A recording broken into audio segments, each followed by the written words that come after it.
So I've been struggling with this.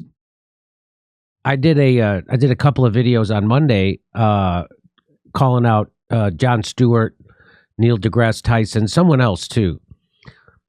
And I always look at it as a personal failure when I get so upset that I call somebody a piece of shit. It is.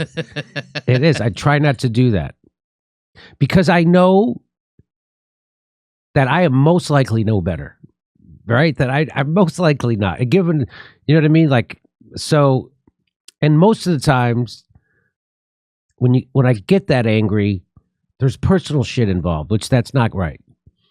So I think like with Jon Stewart and Bill Maher, I think I'm jealous of them and the platform that they have, that they actually influence the culture. Like Jon Stewart came out and said the thing about the lab leak theory, and holy shit, it was okay to say it again. Mm-hmm. And Bill Maher, same thing. He's been pushing back against the COVID narrative, which has been very helpful. So tip of the hat to Bill Maher, right? So I've given that guy so much guff. And I will in the future, but hopefully not in the same way. Hopefully, I don't want to make it personal. I want to keep, I keep reminding myself, make it about the ideas. Talk about how disgusting those ideas are. Talk about how shitty those ideas are or what they're saying, but sometimes they're just lying. I'm not saying I don't think Bill Maher ever lied. I mean, I'm sure he has in his life, but that's not why I criticized him. So here, Joe Rogan is setting the example on how to deal with all things COVID. So he showed us how to be skeptical of it. When no one was, and he was correct. And he opened a lot anyway. And now I'm having a hard time, since the evidence is coming out that people were so wrong about COVID in myriad ways, couldn't be wronger. And it turned out to be a disease with low fatality, affects mostly the elderly, like the flu, but a bit different. That's what Bill Gates says now. So total overreaction. Lockdowns hurt more than they help. There's no science behind most of the stuff these people have been doing. So I was pilloried. Now, I don't have a platform like Joe Rogan, right? Now, I have a platform, but it's not like that at all. Joe, it's almost hard for me to wrap my brain around how big his platform is, right? 13 million downloads per podcast, and then they cut him up and he gets that's just amazing. So for a 3-hour podcast, that's unbelievable. So now I am having a hard time not forget. Well, let's see. Let's just show what so he these says. People that got duped, I have nothing but love for them. And I think the only way we're going to get out of this is if we forgive them. And people are so hesitant to do that, and they're like, fuck them, fuck this, fuck that. You can't have a society with fuck them. Because we are them. They are us. I could have been one of them if I wasn't doing this fucking podcast, okay? If I was just a regular comedian and that's what I did for a living, and I didn't pay much attention to alternative media and podcasts that were discussing this, and people like Peter McCullough or Robert Malone or all these people that were sounding the alarm, if I was one of those people that didn't have the access to these kind of conversations, I would not have a nuanced perspective. And if I had gotten vaccinated and other people didn't, I would be like, fuck those people. I would be just like people I know who I used to be friends with, who now hate me and are angry at me and talk shit about me online. So that's what I can't get. I'm having a hard time getting past. That's what people who've known me my whole life and all of a sudden pretended that I'm now saying things I don't believe for money, even though I've had a successful show for years and years before COVID. Years and years. I was already selling out theaters by telling an anti-establishment narrative that comes from my ultra-lefty heart. And then people call me all those names and hate me and smear me online. People who've known me my whole life. Now he says forgive them. I'm having a hard time forgiving them without them asking for forgiveness. And I well, let's listen to the rest of what he says.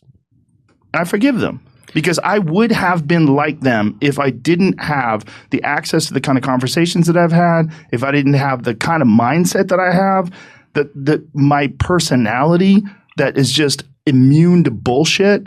I know people can be sketchy. There's sketchy fucking people out there in the world. And the people that haven't experienced that and don't have that perspective, I can understand why they formed the conclusions that they did, because I could have been them. I 100% could have been them. The only way that we can help each other is for people like you and people like me and other people that have had these other perspectives, the Aaron Rodgers of the world, these people that have been demonized, to forgive people. And if we don't do that, we just continue these ideological tribes that battle each other. So that's where that clip ends. I agree with him that, and I've said that. I said that about my friend Graham Elwood when he came on the show to argue for mandates, even though he was wrong on the science and didn't even seem to bother to care to know about it, even when I told him on the show. Now, I've said, I don't hate Graham. I don't have animosity towards him because I could have been him, right? Because I was just as scared as everybody else. They scared the hell out of me. I was just as scared. And then I got the vax and I got injured and I looked into it. And as soon as I looked into it, I found out they were lying about everything. Everything. They're lying about masks. They were lying about lockdowns. They were lying about how you handle pandemics. We've had pandemics before. Never before did we handle any of them like this. They were lying about herd immunity. They lied about natural immunity. They lied. Pfizer didn't even test to see if their vaccine stops transmission. They didn't even test, and we didn't find that out until recently because a European politician asked a Pfizer executive at a hearing. We didn't find out from a scientist who looked at the data. They didn't want to release their data, by the way, for 75 years. Remember that? I bet you don't. Yeah, remember they didn't want to release the vaccine trial data for 75 years. And still not a question from any of my friends, those people who smear me online who've known me my whole life. Not a question about the COVID narrative. They're on the wrong side of history 1,000%. And I don't know what that is that would let people. So if I saw somebody and I've known them all my life, and then all of a sudden they were saying something that I disagreed with, I wouldn't think all of a sudden, oh my God, they turned into a big grifting lot. Why would I do that? Why wouldn't you call me up and go, hey, why are you saying this stuff? And I would say, I'll tell you, well, here's the video. I had an interview with Dr. Robert Malone, the guy who invented the mRNA vaccine technology, has 9 patents on vaccines, worked at the Salk Institute when he invented the mRNA vaccine technology. He was the first one to do it. A lot of people have built on his work since. When he was on my show for an hour, and he told me everything. Hey, you can't vaccinate your way out of this pandemic. It's not going away like that. You can't vaccinate your way out of it. So I knew immediately mandates were bullshit. And he told me all bunch of other stuff that I'm still scared to talk about on YouTube. But I could forgive anybody who says they're sorry. If someone says they're sorry, I don't know what happened to me. I lost my head. I should have known better. And so that's why you have values. You're supposed to question authority. Always. And we weren't allowed to question. We weren't allowed to question until just last week when Jon Stewart did his video questioning the vax, even though he really didn't. Even though they really didn't. They just lied. They just lied. He just brought on establishment people. I almost said establishment puke. See, I'm making it personal.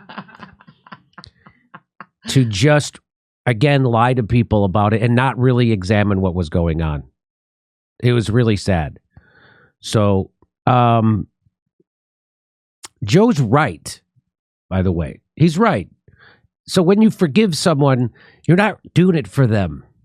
You're doing it for yourself. So if I don't forgive those people who have no character or integrity and reveal it, because things got hard. So you're supposed to have values. Your values are loyalty, you stand by your friends, and you question authority. You question authority, always. Questions are good.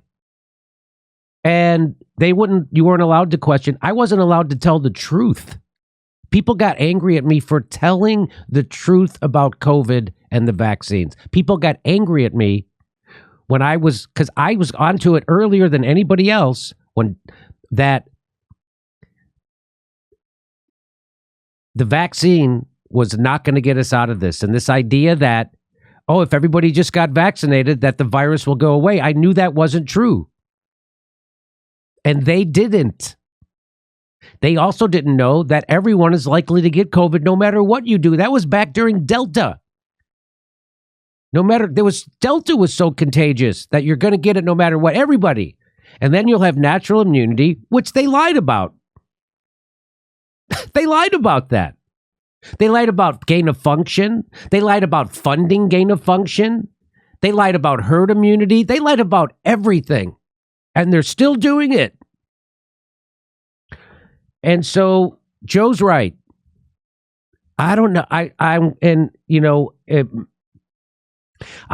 So when I saw that, I just was like, because it challenges me to be a bigger person, right? So now there it is, and I'm going to let Joe Rogan be the bigger man than me.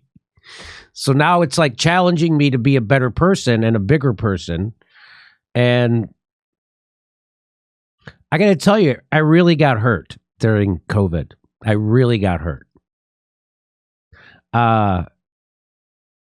It really bothered me that people I've known all my life could act like that. All my life, I've known these people. I mean, for 30 years. People I've known for 30 years. And you can change the past, right? Because they wrecked my past with them now. Now it's all bittersweet. It's all mostly bitter. But if they apologize, then you could change it back. Anyway, God damn Joe Rogan being the bigger man, huh? God damn it. So I've done the videos where I say, no, you forgive after they make a sincere act of contrition. But he's right. You can't wait for someone else to apologize. You have to just do it because you're doing it actually for yourself when you apologize, when you forgive someone. And so I guess we're going to find out if I love myself enough to forgive other people before they ask for my forgiveness. Because that's what you're really doing, right? That's what you're really doing, right? It's like, no, I want to be upset. Well, who does that serve? I want to stay hurt and angry. Who does that serve? Nobody. It doesn't serve anybody. God damn Joe Rogan. And if that guy, I mean, I didn't take it half as bad as that guy took it, right? Jesus Christ, the stuff they did to Joe Rogan. And the fact that he could still be like that, wow. That is what a solid dude. That's all. That is more solid than me. Although maybe I will achieve that soliditude. We'll see. We'll see. I'll let you know going forward if I've managed to accomplish forgiving those motherfuckers. Well, I will interject here, Jimmy, because there are times when you have dreams when you are outside of. So here you go. When I have dreams, and the people who hate me the most in the world, and I've had the most acrimony with, people who I've gone to war with, they're in my dreams, and we get along. Nope.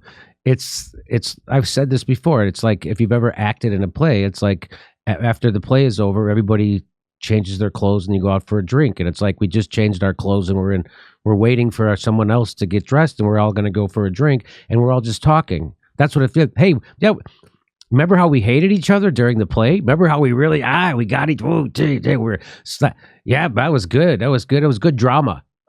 That was good drama, huh? Yeah, it was exciting. It was fun. And let's go have a drink. So that's how it feels with those people. And so it is a reminder that we are just playing a role, and we actually are. Everybody, we're doing live stand-up comedy in Los Angeles in January and February in Los Angeles. And then we're going to Tempe, Palm Springs, Milwaukee, Minneapolis, Nashville. Go to jimmydore.com for a link for all those tickets and become a premium member while you're there.